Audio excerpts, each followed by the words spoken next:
Hi po sa mga nagtatanong kung paano mag-apply sa PLDT. So, bale gumawa po tayo ng PLDT Application Complete Guide po. So, una, sa para mag-apply, kailangan nyo lang po maghanap ng ng ahente or anyone na nagpapa-apply sa PLDT. Tapos, i-send nyo lang po yung mga complete na requirements po.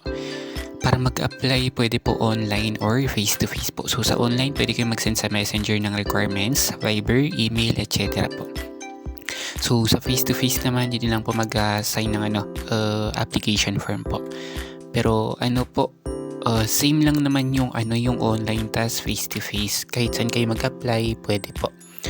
So, sa mga gusto mag-apply, pwede kayo mag-send ng requirements po dito. Ilagay ko na lang po yung itong email sa sa description po. So, ano po yung mga requirements? So, ito po. So, pag primary yung valid ID ninyo, isa lang po yung kailangan. Pero pag secondary ID, like wala kayong primary ID, kailangan nyo mag-submit ng dalawang secondary IDs po. Tapos selfie pictured valid ID, email address ninyo. Dito po kasi magsasend ng ng receipt. Ng bill yung monthly po. Tapos, at least dalawang contact numbers, isang primary contact number, tas isang secondary contact number. Like, sample na approve yung application nyo po, dun po tatawag yung installer for installation po. Tapos, yung complete address na papakabitan. So, halimbawa, may bahay kayo, tas magpapakabit kayo sa ibang address. So, wag nyo po isulat yung bahay na hindi nyo papakabitan. Yung address po mismo na papakabitan nyo sa PLDT, yung isulat nyo dito po. Yung yung landmark ng address na papakabitan nyo po, isulat nyo na din po sa sa requirements. Yun po kasi palatandaan ng installer pag pumunta na po sa inyo. Yung next naman is po yung mga valid IDs natin. So, ito po yung list ng ng primary IDs, driver's license, national ID, pwede na rin po yung temporary national ID, yung papel lang. Tapos yung passport, tapos yung digitized postal ID, yung MAID or yung SSS, yung voter's ID na digitized, yung PRC ID, IBP ID, student ID, pero kailangan na sa top 225 na schools po. Tapos company ID, kailangan din nasa top na 1,000 companies. Tapos AFP ID, tapos ACR ID para sa mga mga foreign applicants na need naman may permanent status yung doon nakasulat doon. Tapos sa secondary IDs natin, meron po tayong Teen ID, PhilHealth, non-digitized postal, voters, student ID, company, senior citizen ID po. So pag ito yung mga ID na meron kayo, need nyo mag-present ng dalawa po. Pag ito naman, isa lang po yung kailangan. Sa so ito po sample nung ID picture, tapos selfie picture, valid ID, ganito lang po. So sa case ng passport, ganito nyo dapat picturean. Tapos dapat yung may signature po dito. Tapos pag yung national ID, kailangan back to back po yung yung picture. Dapat malinaw yung details sa ID, tapos yung sa QR code po. Pag PRC ID naman, kailangan yung likod ng PRC ID which is may signature. Yung sa mga PRC IDs na nasa harap niya yung signature, no need na po yung sa likod ng ID po. Tapos ito naman po yung mga list ng plans natin. So, lahat po to fiber tsaka unlimited na rin. Walang capping, walang limit. So, ito yung list ng mga hindi kasali sa free installation promo as of September 2024. So, 899, 1299, 1349 po. So, speed boost lang po itong 1349, no? 1299 plus 50 pesos po siya. Kaya magiging 75 Mbps, So, ito naman po yung list ng mga free installation plans as of September 2024. So, meron tayong 1399, 1799, 1699, 1749, 2099, 2199, 2399, 2499, 2699, 2799, 2999, 3099, 7499 po.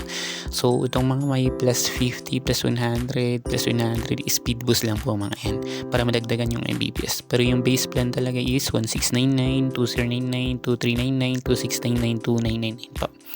Tapos, ito may plans tayo para sa mga may sa mga gusto mag-avail ng signal bundle. Pero pag mag-apply kayo ng ganito, required my TV po. So, may 1399 tayo, 50 Mbps.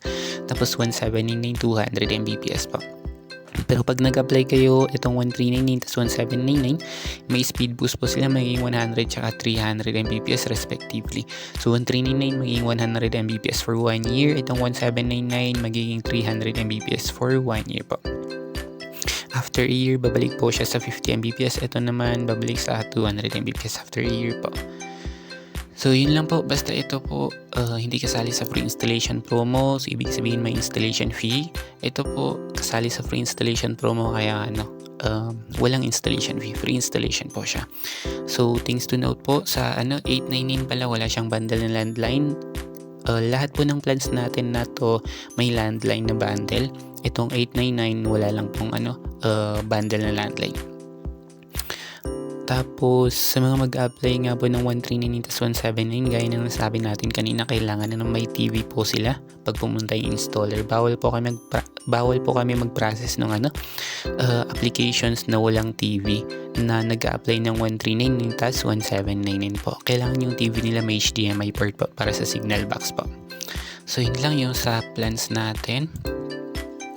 Sa mga nagtatanong naman regarding sa installation fee, yung plans lang po as of September 2024 na hindi kasali sa free installation is yung 899 nga po, 1299 na, tapos yung 1349.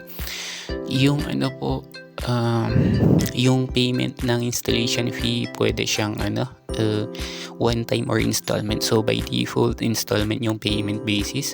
May plus 100 sa bill monthly for 36 months sa mga mag-a-apply. After 36 months, wala ng additional 100 pesos po. Pag sa one time naman, yung current rule ngayon is kailangan mag-advance muna ng applicant.